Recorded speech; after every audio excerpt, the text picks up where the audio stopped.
Hey everyone, welcome to Craven Something Scary, where it's all horror all the time. Now in this video, I'm going to discuss a recent article that brings up a theory that I have long considered a plausible way to connect one of the new Scream movies, in this case it's Scream 7, back to the original Scream 1996.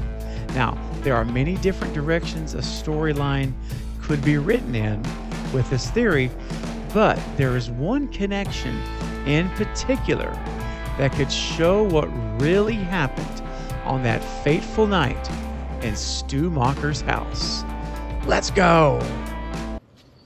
It's David Arquette, Dewey from the Scream movies, as you know. Remember, there's only one rule to surviving a horror movie, and that's subscribing to Craven Something Scary.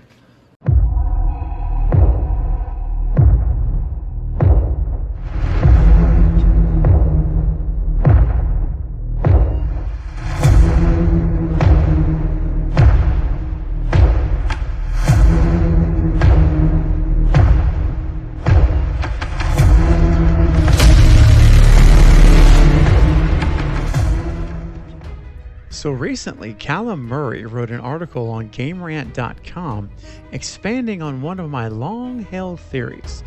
The title of the article is Scream 7 needs to revisit this plot point left open from the 1996 original.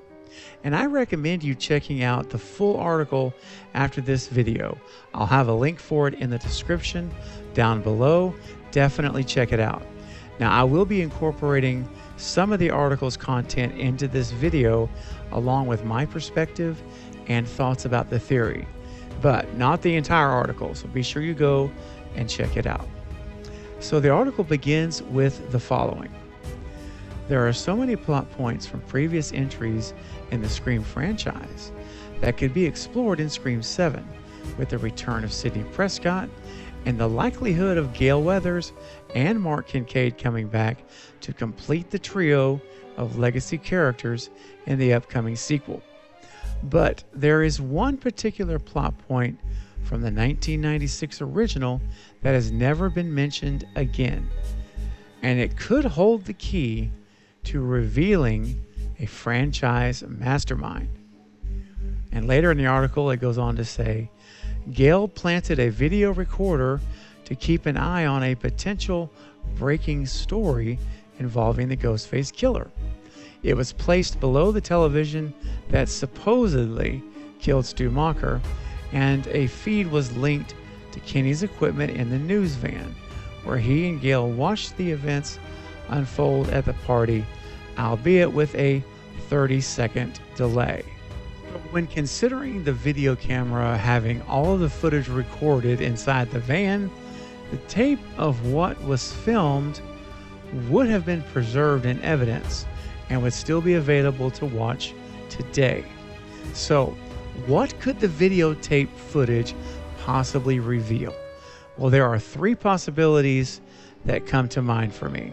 Number one is the identity of Christina Carpenter and possibly Tara's dad. Now, with all that's happened and the fact that Sam and Tara will not be returning for Scream 7, Jenna and Melissa, this potential storyline here is, in my opinion, highly unlikely to happen. I would have said it differently if they were coming back, but I suspect that there will be no mention of Sam or Tara in Scream 7. It would not surprise me at all. And if that's the case, bringing in Christina Carpenter or Tara's dad, it just would not make any sense. Certainly wouldn't add much benefit or color to the story of Sidney Prescott we'll be following. So while this would have worked great if Sam and Tara were back as characters are back, since they are not, I do not believe we will see or hear anything regarding Christina Carpenter, nor the identity of Tara's father. But you know what? It's just my own thoughts and opinions. We'll have to wait and see. Now, the second thing that comes to mind regarding what may be found on the lost footage is the appearance of Angelina Tyler at Stu's house party. Now, I've held the belief for years and years that Angelina was indeed Roman's accomplice in Scream 3.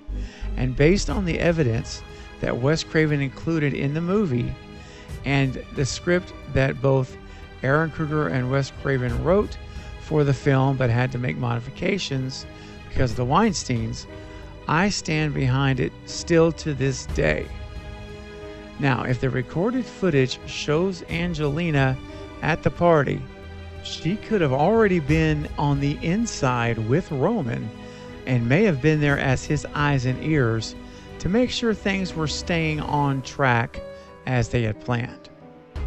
But either way, I definitely think this footage could show that. Now, the last thing that I think really this footage could show us and would be a great way to do it is that it could hold the answers to Stu Macher's fate. And we're going to go back to the article for a second because it expands on this idea as well. It says it could explain what really happened to Stu Macher after the television was dropped on his head. Fans want Stu Macher to return, and Gel's video recorder could provide the answers to how he survived, as it was situated directly below the television.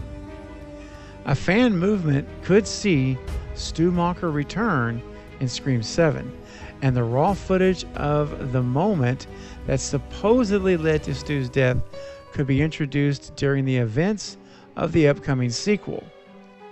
It is likely the Woodsboro police gained access to the video recorder as part of their evidence collection after the brutal slayings at 261 Turner Lane.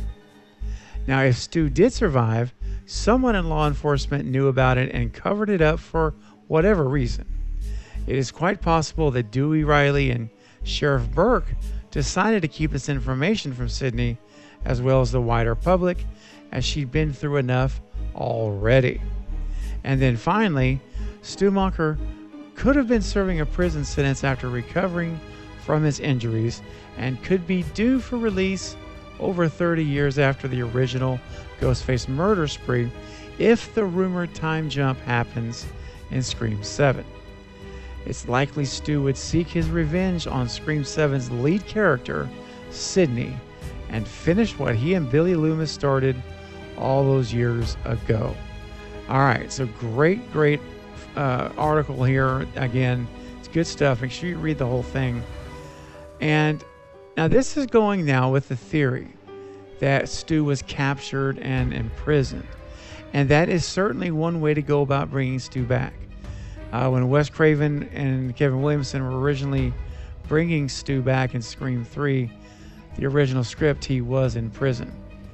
However, for me, the route of explaining he is alive that has the least amount of obstacles is if we find out that his death was faked and everyone thought he was dead. So, people always say, well, why wasn't Stu brought up in the sequels that much if he was still alive and they'd be talking about him? Well, not necessarily, because if he's locked up in prison, they would have no reason to talk about Stu. He's put away, so he's not a suspect. And if you go with the idea that he faked his death, they wouldn't need to talk about him either because they all believe he's dead. So there's no point in bringing up Stu Macher as a suspect or something to investigate, because in their minds he is dead. And just as we saw with Quinn in Scream 6, she faked her death and everyone assumed she was dead. So, this to me is the way I would do it.